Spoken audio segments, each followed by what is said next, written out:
We're all around electricity, pretty much 24/7, but, most of us don't really get how it's dangerous. So today, we're going to break down the real science of what happens when you get shocked. Okay, let's get right into it. We've all seen those signs, right? Danger, high voltage. It seems pretty obvious. The more volts, the more dangerous the shock. But is it really that simple?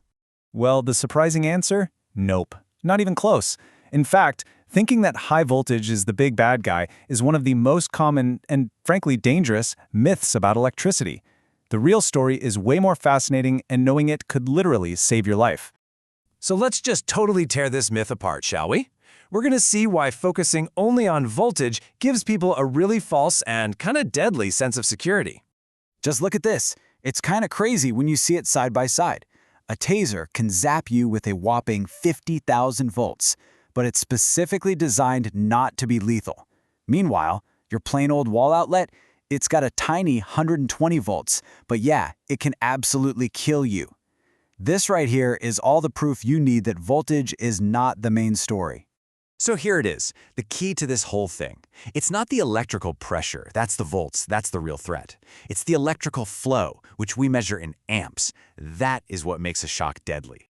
All right, so if current is the real killer, let's talk about it. And you're probably going to be shocked, no pun intended, at how incredibly little it takes to cause serious harm.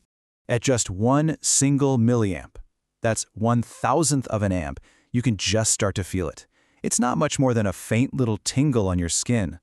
But you crank that up to just 20 milliamps, and things get really scary really fast. You lose control of your muscles. So if you grab onto something live, your hand clamps down on its own, and you literally cannot let go. And here we are, the fatal line. At only 100 milliamps, the current is strong enough to throw your heart's rhythm into total chaos. It's a condition called ventricular fibrillation, and it's the point where a shock goes from being just painful to being deadly. Now for the really sobering part. Remember that number, 100 milliamps to kill? Well, get this. Your standard, everyday wall socket can pump out over 15,000 milliamps. Let that sink in for a second. That's 150 times what it takes to stop your heart. So, you might be wondering, if every outlet is that powerful, why isn't every accidental shock fatal? Well, the answer is because your body has one and only one natural line of defense, and that's resistance.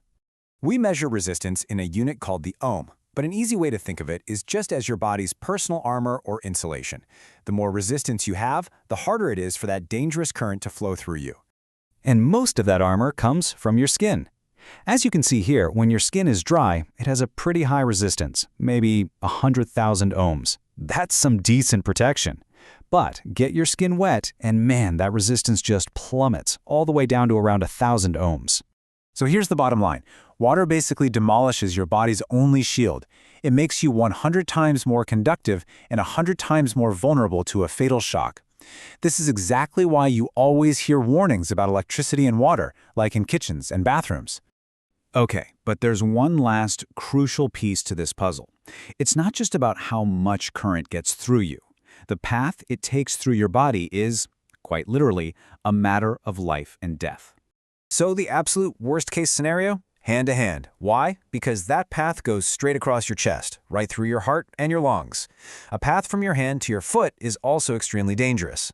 Now, a shock that just goes between your feet, you might get lucky because it can bypass those vital organs in your torso altogether. And this explains a classic electrician's trick you might have heard of. You'll see them working on live circuits with one hand tucked safely behind their back. That's not some weird habit, it's a deliberate survival technique to make sure they can't accidentally create that deadly hand-to-hand circuit. So to bring it all together, electrocution happens in a few main ways. The current can scramble your heart's rhythm, causing ventricular fibrillation. It can paralyze the muscles you need to breathe, essentially suffocating you.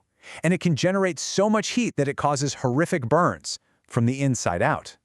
So now you know. It's not the big, scary voltage number you should be afraid of. It's a tiny, tiny amount of current. And that normal outlet in your wall has 150 times the lethal dose just waiting. Kind of changes things, doesn't it? I have to ask, will you ever look at a power outlet the same way again?